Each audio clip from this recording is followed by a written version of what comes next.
Hello' friends, বহু ক্ষেত্ৰত আমাৰ যুৱক যুৱতীসকলে ভাবে যে মই বেছি পঢ়া শুনা কৰা নাই, গতিকে মই জীৱনত একো কৰিব নোৱাৰিম কিজানি।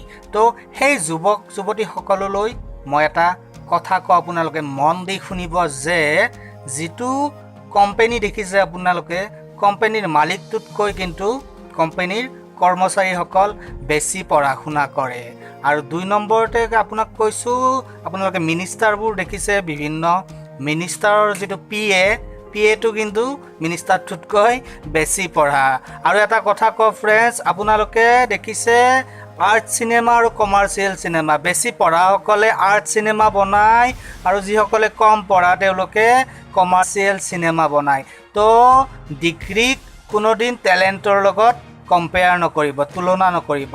টেলেণ্ট আৰু ডিগ্ৰী সদায় বেলেগ বেলেগ।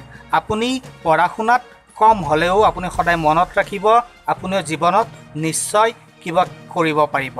কেতিয়াও জীৱনত কম পঢ়া বুলি মনত বেয়া ভাৱ নল'ব বা নিজকে হীন বা দুৰ্বল বুলি নাভাবিব।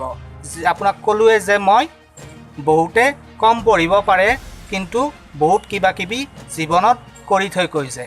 তো ফ্ৰেণ্ডছ, আপোনাক আজি ক'লোঁ, আপুনি যদি পঢ়াত দুৰ্বল, মই কোৱা নাই যে আপুনি নপঢ়িব, আপুনি পঢ়ক, কিন্তু এইটো মনৰ পৰা উলিয়াই দিয়ক যে পঢ়া শুনাত ভাল হ'লেহে জীৱনত উন্নতি কৰিব পাৰি। গতিকে সেইটো মনৰ পৰা উলিয়াই দিয়ক। এটা কথা মনত ৰাখিব, ষ্টাডি ইজ ভেৰি ইম্পৰ্টেণ্ট। সদায় লাৰ্ণিং আৰু ষ্টাডিৰ ওপৰত গুৰুত্ব দিয়ক আৰু জীৱনত আগবাঢ়ি যাওক আৰু কেতিয়াও নিজক দুৰ্বল বুলি নাভাবিব।